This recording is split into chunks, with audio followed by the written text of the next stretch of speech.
Any fight video and/or photography used in this podcast has been used with the permission of the necessary entity or individual involved. Additionally, the opinions expressed in this program are those of the individuals involved and may not reflect those of Title Boxing. With all the best stories in MMA and boxing, this is The Punch with Dane McGuire, presented by Title Boxing Club Rock Hill. Hey everybody, what's going on? Dane McGuire back with another edition of The Punch. Trainer tips are back this week, so check this one out. Hey, I'm Luke.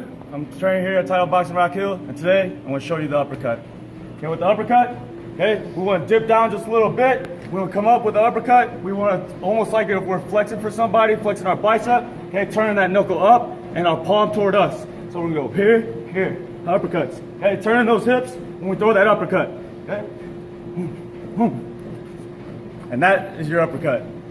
We've partnered with McDaniel Nutrition Therapy, located at 230 South Bemiston Avenue, suite number 430 in Clayton, Missouri, to bring you the McDaniel Nutrition Quick Hit. McDaniel Nutrition Therapy is comprised of 4 registered dietitians who specialize in general nutrition, weight management, sports nutrition, disordered eating, and can do resting metabolic rate testing and genetic nutrition DNA testing. Visit McDanielNutrition.com for more information. Today's tip: eating for muscle mass. It's well known eating enough protein is key to maintaining muscle. However, when we eat protein is key. Most of us do a good job of eating enough protein at dinner, but we skimp on protein at breakfast. Researchers have shown that getting 20 to 30 grams of protein at each meal can help to prevent muscle loss with aging. 3 breakfast ideas with about 20 to 30 grams of protein include 1 cup Greek yogurt with fruits and whole grain granola, 1 cup low-fat cottage cheese with herbs and veggies, and 2 eggs plus a slice of low-fat cheese on whole grain toast. Nosh on nitrates. Nitrates are naturally occurring compounds in leafy green vegetables like beets, beet greens, arugula, butter leaf lettuce, basil, and Swiss chard. When eaten with protein, nitrates increase blood flow and nutrients to muscles, delivering more oxygen and blood to our muscles, helping them maintain strength. Go with fish at least twice a week. Omega-3 fats are best known for their aid in protecting our heart. But these fats also reduce inflammation in our muscles, which decreases muscle breakdown. The best way to meet the recommendation is to include 2 servings of fatty fish, such as salmon, tuna, or trout, twice a week because it contains both omega-3 fats and protein. If you're not a regular fish eater, take a standard dose of an omega-3 supplement. While no diet strategies will earn you a workout pass, these eating strategies will support and optimize your exercise efforts. And now on to this week's main event. TBC Rock Hill's literal martial arts teacher, boxing, kickboxing, and art instructor, Breanna Cashel. How do the two worlds kind of collide, kind of relate to each other? What are you able to take from teaching there to using as an instructor in your classes and vice versa? I think teaching is its own skill. Sometimes people don't realize, they think, oh, if you're good at art, you could be an art teacher. But I'm always kind of teacher first in my classroom. I like art, but I'm a teacher. The cheesy saying is, you don't teach art, you teach children, right? But being able to kind of meet someone where they're at and realize what are the blocks, like what is something that they're not getting, or what kind of little things can they tweak to get better at this skill, and kind of finding that and knowing how to get through to them, how to reach people that learn differently. And the reward is similar in both places.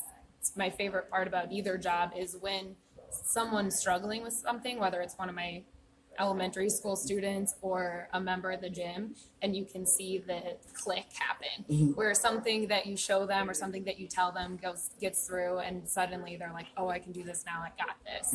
I didn't have a background in combat sports. I was a soccer player and fan and everything my whole life, and I only really got into it after finding this gym. So to me, what I see about combat sports in general is just, it's so vast and endless that there is no, there are these combinations and this is what you throw here. Everyone does everything so differently.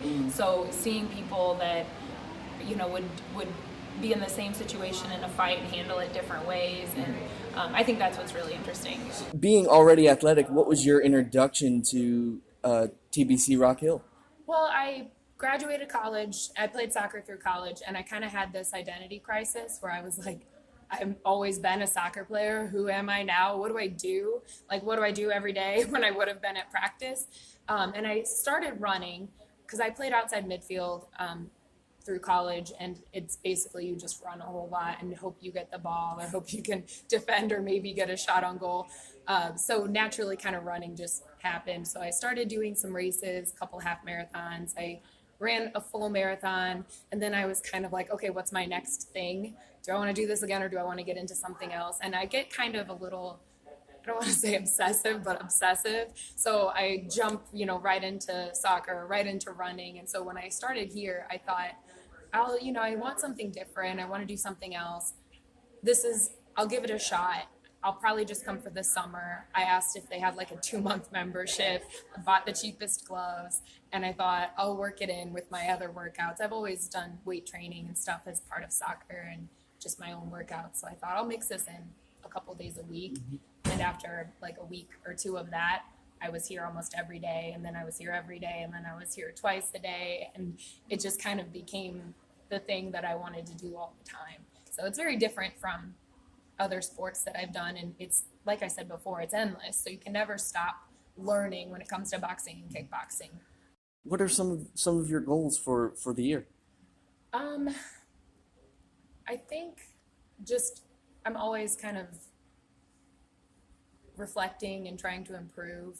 So as far as my classes, I was hoping to get feedback from some of the other trainers going forward, just to kind of see if what I'm thinking is kind of landing in class, really is, to just get an outside perspective, to keep working here just on my own skills, but also on things for class. I always plan a new class for every week, just like I write lesson plans at work. So kind of just mixing it up. As far as school, I always try to kind of expose my students to different artists and types of art.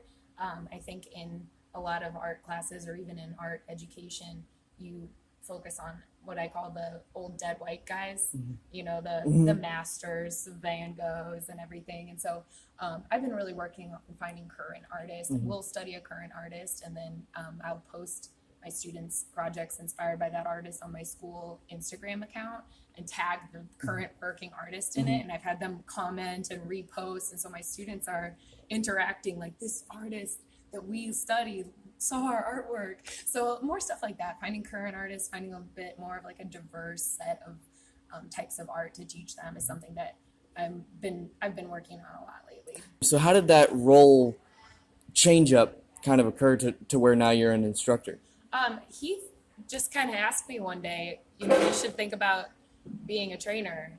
And I thought, that sounds awesome. I would love to. I wanted to make sure that I would have like a quality product, I guess, for the members. So when Heath asked me to be a trainer, I said I definitely would love to, but I really wanted to make sure that I was putting in the work myself to transition from just being in classes to teaching them. So that's when I really leaned on like the other staff members here and just kind of tried to soak up everything I could learn from everybody and taking notes from their classes and asking some of the trainers to help me come up with things that I would want to do in my class. So once he asked me to do it, I really just kind of jumped into how can I make this more of like a teaching thing than just my workout. Love to teach kickboxing. And I started out teaching kickboxing. Now I teach both kickboxing and boxing. And the biggest thing is don't be afraid to come to kickboxing and don't be afraid to kick the bag. It's a lot of technique when it comes to kickboxing that a lot of people might not be familiar with, but I love to teach. So if you're ever in my class, I would absolutely love to walk through some of the things that help me, some of the little technique things that could make a difference in members' workouts. My classes are definitely technique heavy, I think. It's a boxing gym. We're here to box. If we weren't, we'd go to a different gym. So I think that I really try to have a lot of good technique, good combinations. A lot of the feedback I get is that the combinations are intuitive. which is important to me. I want them to flow and feel natural so that it's easier for members to kind of feel good about completing them. And then I also, since I've started doing some sparring, I like to make it more applicable, so kind of the members can understand this is how you would use this in like an actual fight situation rather than just I'm standing in one place in front of the bag. So that's kind of the gist of my classes. I try to keep them high energy, challenging, because I feel like you can always slack, but you're not really going to do more. So, you know, if you need to step out and take a break, you can, but I want the person who's there to just work like crazy. How has working here made you a better person, allowed you to grow? It's odd to say, but it's given me more confidence. I think the reception from the members and the other trainers has been really great. I had this fear of just being like the new kid, and you know, I'm working on my personal trainer certification currently, but you know, I didn't have that, and I hadn't competed in a fight. And so I thought, you know, am I going to be taken seriously in this role? I know what I have going for me is I work really hard, and I'm gonna work really hard, but I just wasn't sure how well received it would be. And the fact that everybody's been really great has kind of just built up my confidence, like, yeah, I can do this. You know, yeah, I know what I'm doing a little bit, and I can, you know, teach a great class. And I think that's the biggest thing for me. It's just kind of made me more confident in my own like boxing skills and teaching skills, and it's just been really great for me. All right, now if somebody wants to take your class, again, throw out those class times if you will. So I teach every Wednesday, kickboxing at 5 p.m. and boxing at 6:15 p.m. Okay. Well, for The Punch and the International Mixed Martial Arts Federation, I'm Dane, and I'll see you next time.